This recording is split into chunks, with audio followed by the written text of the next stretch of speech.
Bismillah. En entendant un bébé pleurer, Christine jeta un coup d'œil à son réveil. 6 heures. Le moment de se lever était venu. Avant d'enfiler son peignoir, elle s'étira avec satisfaction. La nuit, de même que la soirée précédente, s'était déroulée à merveille. Grant avait dîné avec eux, mais s'était excusé très tôt sous prétexte d'un travail à terminer. Comme promis, Evan et Claire avaient pris les enfants en charge. Christine s'était offert le luxe de se retirer dans sa chambre, où, après un bain délassant, elle avait dû lu pendant plusieurs heures avant de sombrer dans un sommeil paisible. D'humeur joyeuse, l'esprit reposé, elle ouvrit la porte de la chambre d'enfant et découvrit Grant, assis dans un des fauteuils. Il donnait son biberon à Annie, laquelle tétait comme si elle n'avait pas mangé depuis plusieurs jours. Bonjour, bonjour, répondit-elle après s'être éclairci la voix. Avant d'aller plus loin, dit Grant d'un ton qui vibrait d'une colère contenue, je voulais vous dire que j'avais l'intention de m'excuser lorsque je suis rentré hier, et que j'ai failli vous en vouloir de demander à Claire et à Evan de rester, comme si vous aviez peur que je vous agresse. Vous n'avez pas besoin de chaperon, vous êtes en sécurité avec moi. Je ne les ai pas invités par peur que vous ne m'attaquiez, protesta Christine. C'est pourtant l'impression que vous donniez. Sans le vouloir, assura Christine embarrassée. Un silence absolu régna dans la chambre pendant quelques secondes. Puis, après avoir soupiré, Grant redressa Annie contre son épaule et lui tapota le dos. Au risque de paraître redondant et stupide, finit-il par dire d'un ton radouci, je vous présente mes excuses. D'un signe de tête, Christine lui signifia qu'elle les acceptait. Cependant, je ne vais pas prétendre que je ne vous trouve pas attirante, poursuivit-il, parce que vous êtes très séduisante. Vous n'avez rien à craindre de moi. J'ai plus besoin d'une assistante maternelle que d'une petite amie. Christine se sentit rougir, puis devenir franchement écarlate, lorsque lui vint la pensée incongrue que le regrettait. J'accepte vos excuses, parvint-elle à dire néanmoins.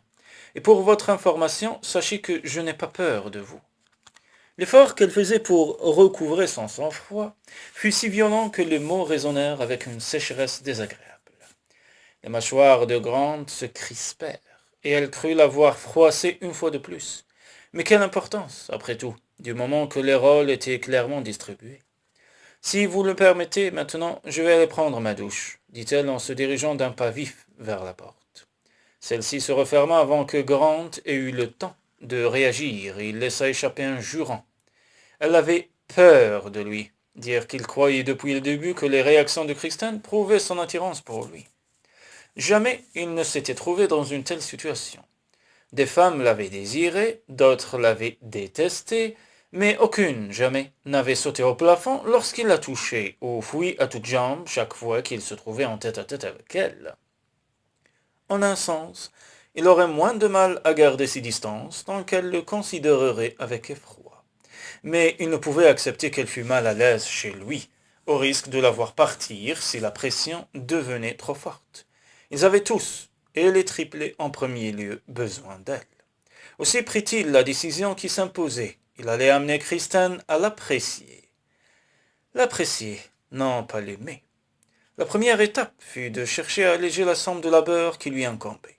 Pour cela, Grant décida de transférer une bonne partie de son travail à la maison en attendant le retour de Chad, et de réorganiser les horaires de ses rendez-vous et de ses réunions, afin de pouvoir participer davantage aux soins à donner aux triplés.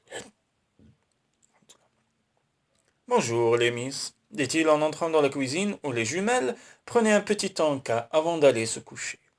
Toutes deux lui décochèrent un sourire radieux, constellé de miettes de biscuit. C'est l'heure du cookie, à ce que je constate, dit-il en riant. Annie poussa un cri de joie suraigu, tandis que Taylor martelait la tablette de sa chaise haute avec son poing potelé. En fait, ce sont des biscottes, intervint Christine. Ah bon? Mais elle préfère les cookies. Oui, mais les cookies contiennent beaucoup de sucre. Regardez-les, je crois qu'elles ont les réserves largement suffisantes. Et puis il faut commencer à penser à leurs dents. Grant sourit à Christine, satisfait de son initiative. Vous avez tout à fait raison, dit-il, non sans remarquer qu'elle se tenait à bonne distance des filles et de lui-même. Je peux m'en occuper, vous savez, si vous avez un travail terminé. J'ai fini ma journée, et je veux passer un peu de temps avec elle. Oh, murmura-t-elle, l'air troublé. Voulez-vous que je m'en aille? Non, je pensais leur donner le bain avec vous. Mais une personne seule peut y arriver. Êtes-vous fatiguée, madame Devereux? Demanda-t-il avec une patience angélique. Non. Y a-t-il quelque chose que vous souhaitiez faire maintenant à part baigner les enfants? Non. Alors, conclut-il en lui adressant son sourire le plus affable, nous allons faire patauger ces enfants, nous leur donnerons leur biberon et nous les coucherons. Puis nous serons tranquilles pour le reste de la soirée. Christine dut prendre sur elle-même pour lui retourner son sourire. Le simple fait de regarder la bouche de Grant déclenchait en elle une réaction en chaîne inéluctable. Son sang courait dans ses veines comme une lave brûlante. Son cœur suspendait ses battements, tandis qu'un frisson courait dans tout son corps. Elle avait l'impression d'être comme une adolescente, revivant avec une volupté sans cesse renouvelée son premier baiser. Et pourtant, n'avait-elle pas été embarrassée de multiples fois, et par l'homme qu'elle adorait? Qu'un unique baiser pût la mettre dans de pareilles transes était proprement confondant. Allez, viens, Taylor, dit Grant en soulevant la petite fille pour l'élever au-dessus de sa tête. Vous allez avoir de la biscotte dans les cheveux, l'avertit Christine, surtout pour dissimuler son trouble. Elle prit Annie dans ses bras et en fut récompensée par un bisou mouillé et maladroit, qui le mut jusqu'au plus profond d'elle-même. S'il lui était arrivé bien souvent d'embrasser les enfants, c'était la première fois que l'un d'eux lui montrait spontanément de l'affection. « Oh, Annie, murmura-t-elle en enfouissant son visage dans les doux cheveux de la petite fille. C'était si gentil. Qui a de la biscotte sur le visage maintenant? Fit remarquer Grant en lui effleurant les lèvres avec son pouce pour faire tomber les miettes. Une vague de chaleur lui parcourut le corps. Et elle ne put s'empêcher de lever les yeux vers lui. Ils se regardèrent fixement, seul au monde, malgré les deux enfants remuants qu'ils tenaient entre leurs bras. Ce fut Christine qui rompit le charme en se tournant vers la porte. « Allez, Annie, dit-elle d'une voix incertaine, il est temps d'aller au lit. » Grant lui emboîta le pas, mais elle ne fit pas attention à lui, tandis qu'il baignait les bébés, les nourrissait, les couchait. Elle ne lui accorda pas plus d'attention, car elle venait de prendre pleinement conscience, quelques minutes auparavant, que tout ce en quoi elle avait cru menacé de s'effondrer.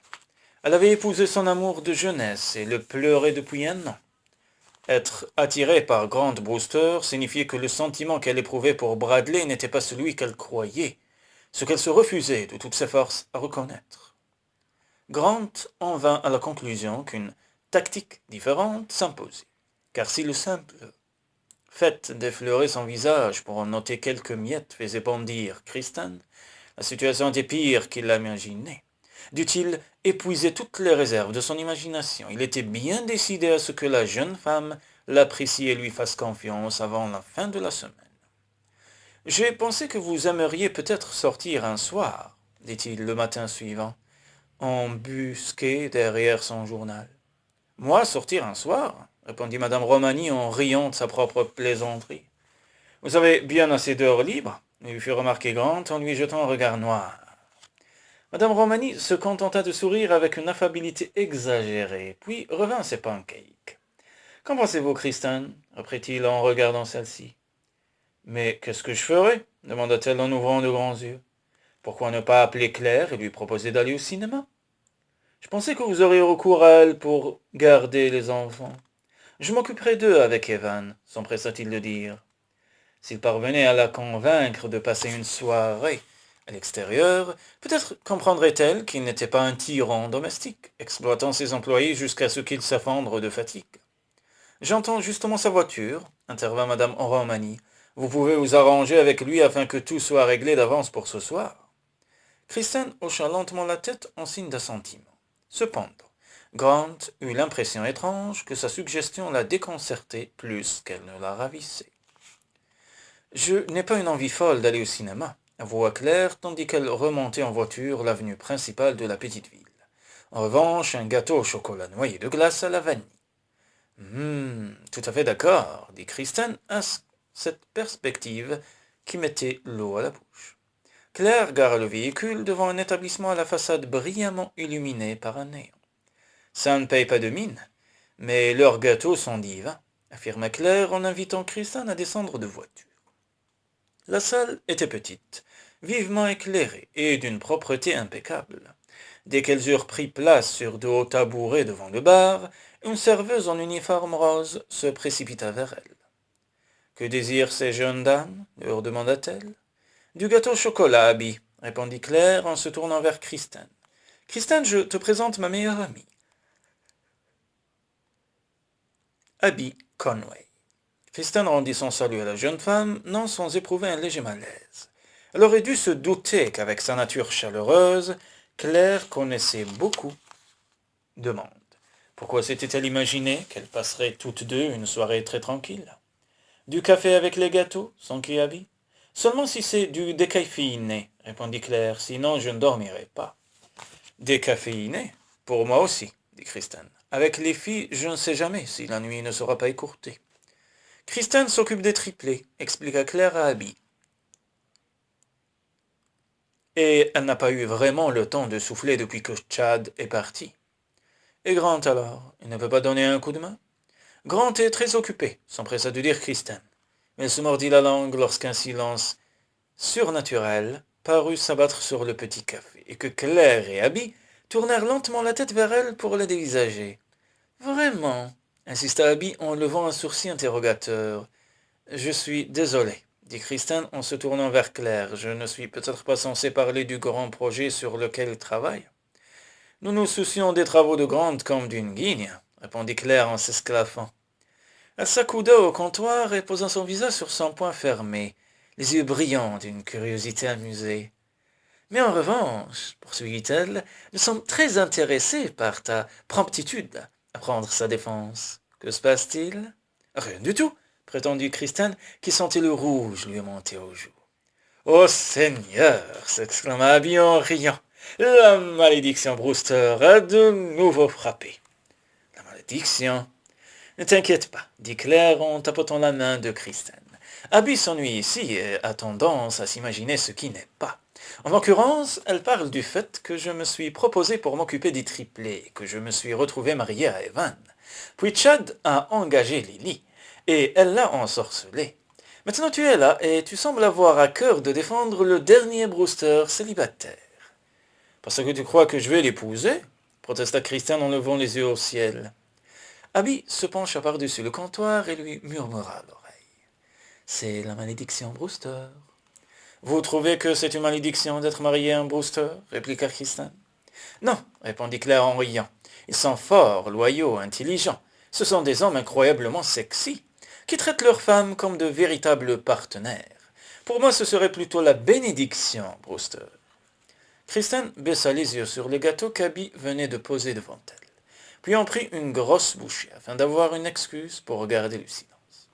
Pour elle, être irrésistiblement attirée par l'un des tuteurs des triplés ressemblait bien à une malédiction.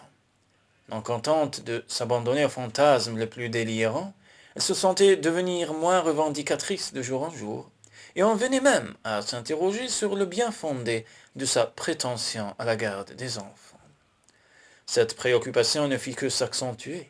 Le lendemain matin, lorsqu'elle s'aventura à contempler Grant, assis en face d'elle à la table du petit déjeuner.